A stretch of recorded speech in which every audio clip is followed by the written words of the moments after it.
kita yang boleh bersekutu bersama secara online. Kiranya Roh Kudus yang menunjukkan hati kami, firman yang kami dengar boleh tertanam hati pikiran kami, dan Roh Kudus yang menguatkan dan menguatkan kami jadi pelaku dari firman, bukan hanya sebagai pendengar. Apa dan hati kami dan siap untuk mendengarnya. Dalam nama Tuhan Yesus kami berdoa dan mengucap syukur. Selamat malam Bapak Ibu. Pada malam hari ini saya akan mengutip renungan mengenai hati yang mengampuni. Bacaan kita terambil dari Markus 11 ayat 20 sampai 26. Saya akan membacakan pohon ara yang sudah Markus 11 ayat 20 sampai 26. Pohon ara yang sudah kering, nasihat Yesus tentang doa. Pagi-pagi ketika Yesus dan murid-muridnya lewat, mereka melihat pohon ara tadi sudah kering sampai ke akar-akarnya. Maka teringatlah Petrus akan apa yang telah terjadi. Lalu ia berkata kepada Yesus, "Tapi lihatlah pohon ara yang kau kutuk itu sudah kering." Yesus menjawab mereka, "Percayalah kepada Allah. Aku berkata kepadamu, sesungguhnya barang siapa berkata kepada gunung ini, beranjaklah dan tercampaklah ke dalam laut, asal tidak timbang hatinya, tetapi percaya bahwa apa yang dikatakan itu akan terjadi, maka hal itu akan terjadi baginya. Karena itu aku berkata kepadamu, apa saja yang kamu minta dan doakan, percayalah bahwa kamu telah menerimanya, maka hal itu akan diberikan kepadamu." Ayat nasnya dari 25 dan 26. Ayat 25, "Dan jika kamu berdiri untuk berdoa, ampunilah dahulu kiranya ada barang sesuatu dalam hatimu terhadap seseorang, supaya juga Bapamu yang di surga mengampuni kesalahan-kesalahanmu. Tetapi jika kamu tidak mengampuni, maka Bapamu yang di surga juga tidak akan mengampuni kesalahan-kesalahanmu." Bacaan yang kedua diambil dari Matius 6 ayat 14 sampai 15. Matius 6 ayat 14 dan 15. "Karena jikalau kamu mengampuni kesalahan orang, Bapamu yang di sorga akan mengampuni kamu juga. Tetapi jikalau kamu tidak mengampuni orang, Bapamu juga tidak akan mengampuni kesalahan."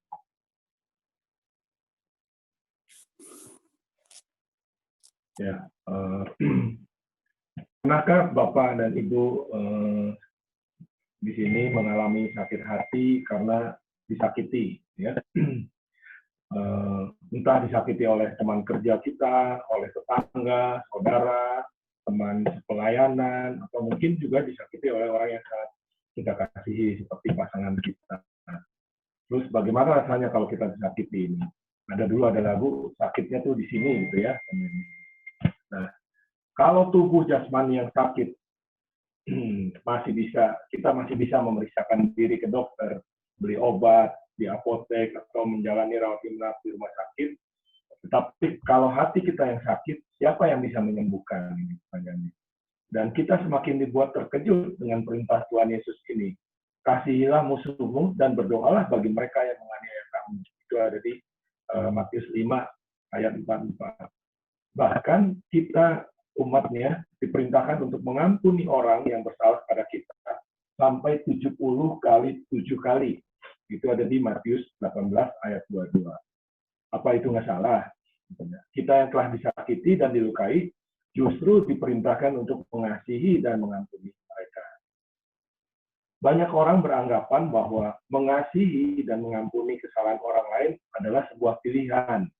Kita bisa memilih untuk mengasihi dan mengampuni, atau kita bisa juga memilih untuk tidak mengasihi dan tidak mengampuni. Bahkan tidak sedikit pula yang menganggap sepele arti sebuah pengampunan. Padahal mengampuni itu adalah perintah Tuhan yang tidak boleh dilanggar. Sebagai orang percaya, mengampuni kesalahan orang lain seharusnya menjadi hal yang mudah untuk dilakukan. Kenapa? Karena kita sudah terlebih dahulu menerima pengampunan dari Tuhan. Mengampuni berarti membebaskan, tidak lagi menuntut balas, menghapuskan, dan tidak mengingat-ingat lagi kesalahan. Ini ada di Matius 18 ayat 24 sampai 27. Itu ada perumpamaan mengenai raja, ada orang yang berhutang 10.000 talenta dan minta diampuni, dan akhirnya diampuni oleh raja, tapi orang tersebut ada yang berhutang kepadanya, tapi dia tidak mengampuni. Padahal dia sudah diampuni oleh raja, dibebaskan.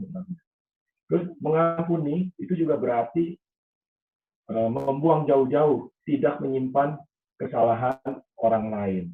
Kita bisa lihat di Mazmur 103 ayat 12, sejauh timur dari barat, demikian dijauhkannya daripada kita pelanggaran kita.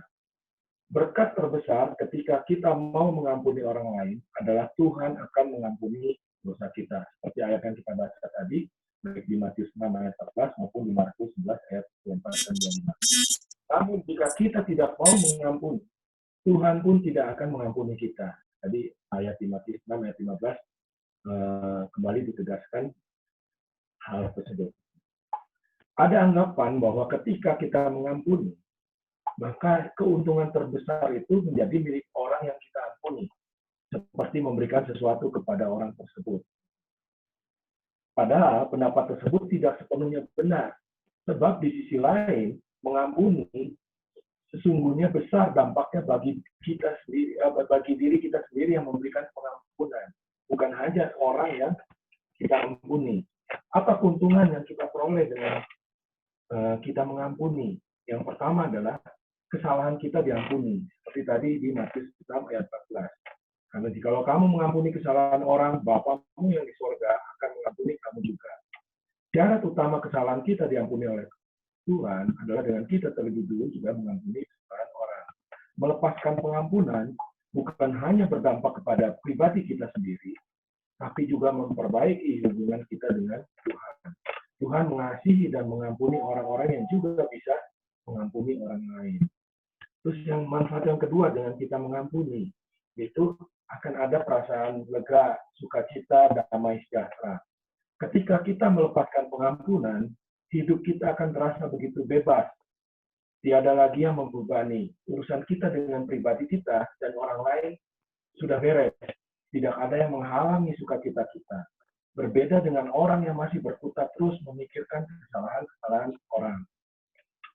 Yang ketiga, dengan mengampuni, manfaat yang kita dapatkan adalah hidup kita berkenan bagi Tuhan. Orang yang mengampuni tidak meninggalkan masalah di hidupnya. Kesalahannya diampuni Tuhan, hidupnya berkenan bagi Tuhan. Jadi itu tadi salah satu beberapa manfaat yang akan kita dapatkan pada saat kita mengampuni orang lain. Hal ini sangat berbeda antara kehidupan yang mengampuni dengan kehidupan yang tidak mengampuni. Ketika kita tidak bisa mengampuni orang lain, maka akan ada dampaknya juga. Yang pertama adalah pada saat kita tidak bisa mengampuni orang lain, pertama, dampaknya adalah ke kita adalah kesalahan kita pun juga tidak diampuni Tuhan. Matius 6 ayat 15 ditegaskan. Kita baca sekali lagi, tetapi jika kamu tidak mengampuni orang, Bapamu juga tidak akan mengampuni kesalahanmu. Tidak mau mengampuni berdampak buruk terhadap hubungan kita dengan Tuhan. Kesalahan kita tidak akan diampuni pula, sia-sialah kita berdoa. Karena itu bereskan dulu hal yang mengganjal hati kita, sehingga kita membangun hubungan baik dengan Tuhan. Ada di Markus 11 ayat 25. Dan jika kamu berdiri untuk berdoa, ampuni dahulu sekiranya ada barang sesuatu dalam hatimu terhadap seseorang, supaya juga Bapamu yang di surga mengampuni kesalahan-kesalahan. Nah, dampak kedua, kalau kita tidak bisa mengampuni orang lain, adalah akan timbul akar kepahitan, hidup tersiksa, tidak ada damai sejahtera. Orang yang tidak mengampuni menyimpan kepahitan dalam hatinya. Hidupnya tidak tenang, menderita, tidak ada sukacita. Bahkan ketika beribadah sekalipun terasa berat. Kehidupan orang yang tidak mengampuni terasa suram dan tiada kebebasan. Sebab untuk bahagia selalu ada gejala di hati. Bahkan akar kepahitan ini pada kondisi tertentu juga bisa menyebabkan sakit penyakit. Ya. Kita juga sering menemui orang yang sakit cukup kritis, ternyata setelah ditelusuri penyebabnya adalah karena memendam akar kepahitan yang begitu lama dan begitu dalam. Terus dampak yang ketiga apabila kita tidak mengampuni adalah kita ikut menghakimi orang. Ketika kita tidak mengampuni, fokus kita tertuju kepada keburukan orang dan tidak melihat kekurangan diri kita sendiri. Cenderung menghakimi, padahal tanpa dia sadari, pengampunan Tuhan juga tertutup baginya. Marilah kita saling mengampuni, bukan saling menghakimi. Dampak yang keempat, artinya, membuka diri terhadap banyak dosa. Bermula dari tidak mengampuni, selain kita menutup diri bagi Tuhan, kita juga membuka diri terhadap banyak dosa. Tidak dapat mengampuni bisa menjadi dendam, akar pahit, dengki, fitnah, berusaha membalas kejahatan, dan lain-lain. Tidak ada hal positif bagi diri kita ketika kita tidak mengampuni. Menyimpan dendam dan amarah hanya akan berdampak buruk bagi diri sendiri maupun orang lain. Selagi sempat, jangan biarkan kehidupan kita dikuasai dosa. Walaupun mungkin berat, namun kita seperti Tuhan mengajarkan pada kita harus belajar untuk mengampuni. Jangan menuntut pembalasan, namun ampunilah orang, sebab pembalasan adalah hak Tuhan dan bukan hak kita. Sekalipun kita dikecewakan, janganlah kita menyimpan dendam. Bahkan seringkali doa kita bahkan minta pembalasan. Tuhan seakan-akan disuruh membalas dendam kita sendiri. Kasihilah orang lain, termasuk musuh kita. Sebab itu yang dikehendaki Tuhan di hidup kita. Kesalahan orang biarlah menjadi urusan dirinya dengan Tuhan. Urusan kita hanyalah mengasihi dan mengampuni. Tuhan yang berkati. Demikian dengan singkat yang disampaikan. Mungkin ada yang Bapak Ibu yang ingin menambahkan dan persilakan dan saya kembalikan ke Pak Rahmadi. Terima kasih. Ya, terima kasih Pak Thomas renungannya. Selalu menarik ya Bapak Ibu ya, kalau kita bicara tentang pengampunan. Pengampunan itu sesuatu yang begitu indah sebenarnya. Ya. Kalau di dunia ini penuh dengan pengampunan, pasti nggak akan ada perang, nggak akan ada kejahatan dan sebagainya. Ya, itu ini yang memang seringkali gagal kita lakukan. Ya. Mungkin ada yang mau sharing Bapak Ibu terkait firman Tuhan ini. Ya. Bagaimanapun sulitnya, tapi memang ini yang Tuhan mau. Ya. Karena Dia datang untuk mendamaikan kita juga dengan sesama. Ya, seperti dimensi salib vertikal dan horizontal ya. Kita didamaikan dengan Allah, kita sebagai orang berdosa, dan kita juga didamaikan dengan sesama. Ya.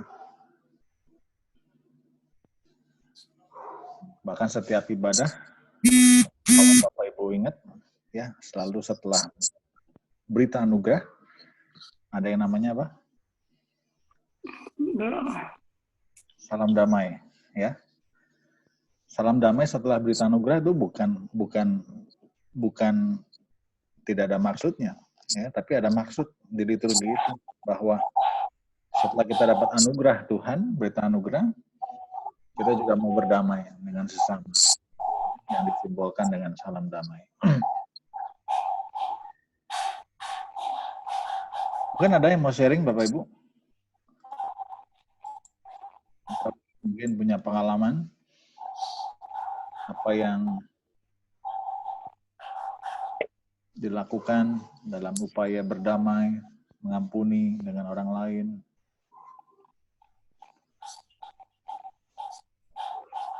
Ada Bapak Ibu?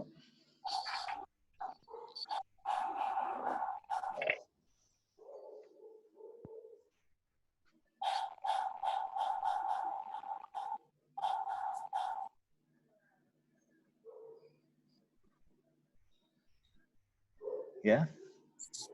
Ada? Yang mau berbagi? Pak Suryadi? Ada Pak?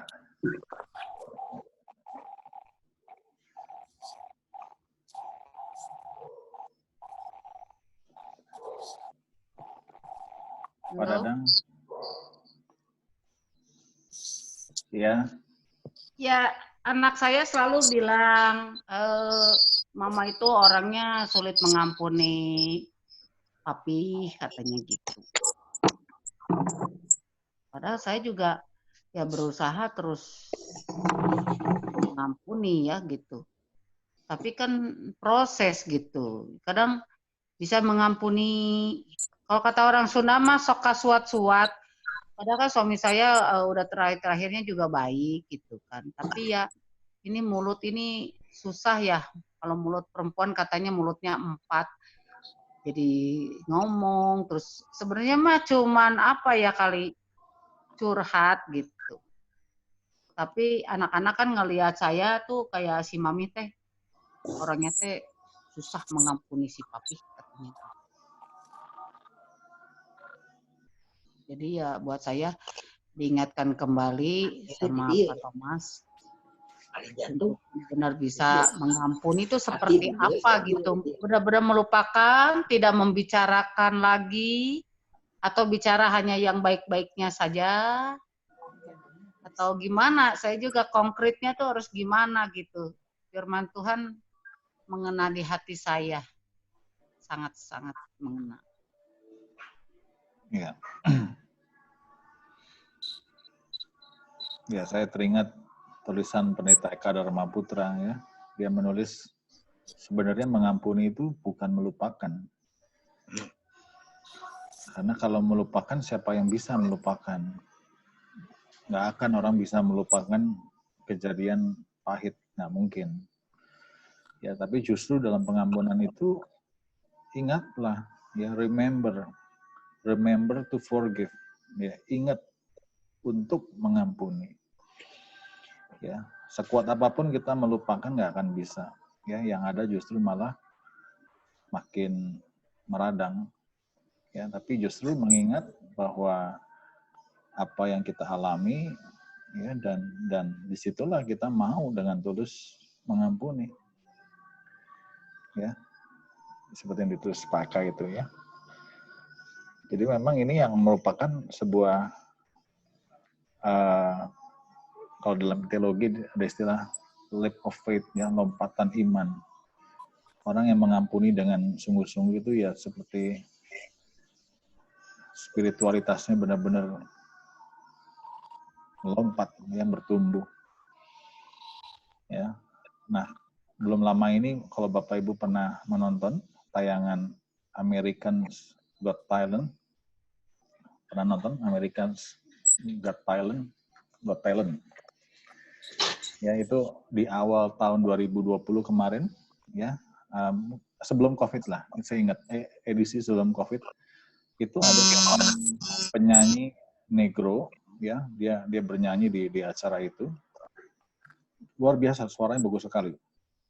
Wah, pokoknya standing applause, dan dia bersaksi di situ bahwa dia namanya R.C. Williams, dia seorang kulit hitam yang dipenjara selama 37 tahun. Di tempat yang paling berat di Amerika, ya, namanya penjara Angola. 37 tahun dia dipenjara dengan tuduhan ketika dia umur 22 tahun didakwa memperkosa seorang wanita kulit putih. Ya, dan pada waktu itu ada 3 orang yang tanpa bukti mengaku melihat Archie di rumah korban. Ya, tapi Archie membantah bahwa dia tidak ada di situ, dan ternyata pengadilan memutuskan dia dipenjara. Ya, singkatnya seperti itu. Ya, nah selama di penjara, Archie ini minta untuk dites DNA, ya, sidik jari dan sebagainya. Tapi ternyata ditolak terus, ya, dan ternyata setelah dia keluar penjara baru dikabulkan tes itu, dan ternyata betul, ya, bahwa tidak ada bukti bahwa dia pelaku kejahatan. Bayangkan saudara, 37 tahun di penjara bukan karena kesalahannya, ya, salah menangkap orang. Bayangkan pengadilan Amerika, ya, dan selama itu dia bernyanyi lagu-lagu rohani di penjara supaya dia tidak goyah imannya, dia bilang. Ya, dan dia menghirup udara bebas di awal tahun 2020, usianya sekarang udah 59 tahun. Ya, dan dia ikut kompetisi tadi, ya. America's Got Talent. Ya, Bapak Ibu bisa lihat di YouTube kalau cari ya, Archie Williams, cari aja. Ya, artinya pengampunan yang diberikan itu, ya kalau dia nggak mengampuni, dia nggak akan sanggup ya menjalani semua yang dia alami, saudara. Ya, karena betapa sakitnya dia harus memikul hukuman yang bukan karena kesalahannya. Ya, tapi dia mengampuni orang-orang yang menuduhnya tanpa bukti. Ya, dan dia menjalani semuanya dengan baik. Ya. Mungkin ada yang lain Bapak Ibu yang mau sharing atau menambahkan? Boleh?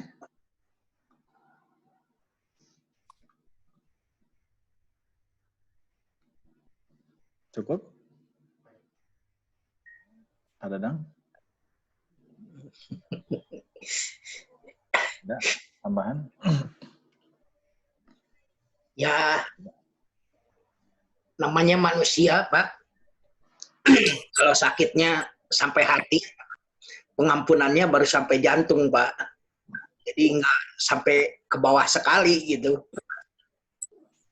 Dan itulah yang susahnya. Iya.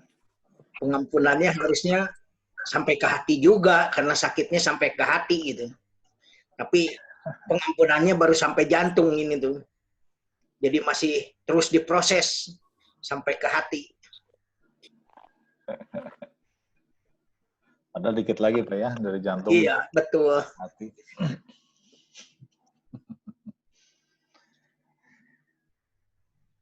Iya. Ya, memang tidak mudah, saudara. Ya, bahkan ada pernah baca tulisan bahwa ya sebetulnya memang dalam proses itu perlu luapan kemarahan. Ya, artinya kecewaan, emosional dan sebagainya itu perlu. Ya, tapi juga dalam kadar-kadar yang wajar.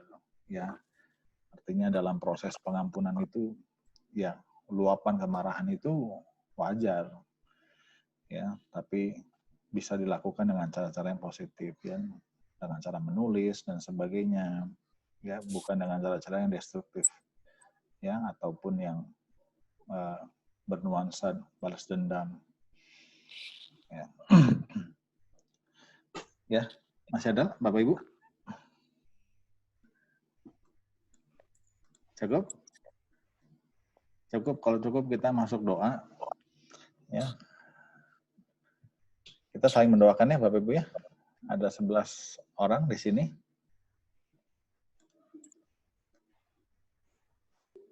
Dari saya mendoakan Pak Hadi. Pak Hadi mendoakan Bu Chandra.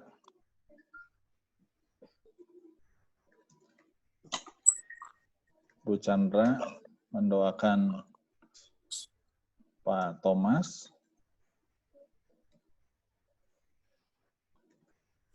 Pak Thomas mendoakan Pak Setiadi. Pak Setiadi mendoakan Pak Ailim.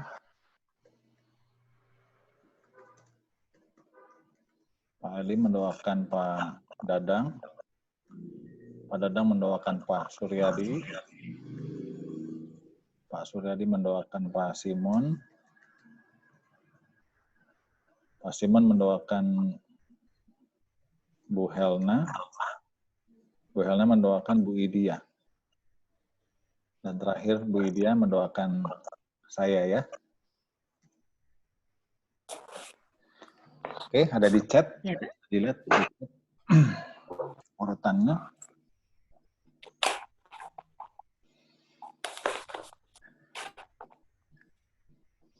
Terakhir setelah Bu Idia, saya akan menutup lagi. Ya.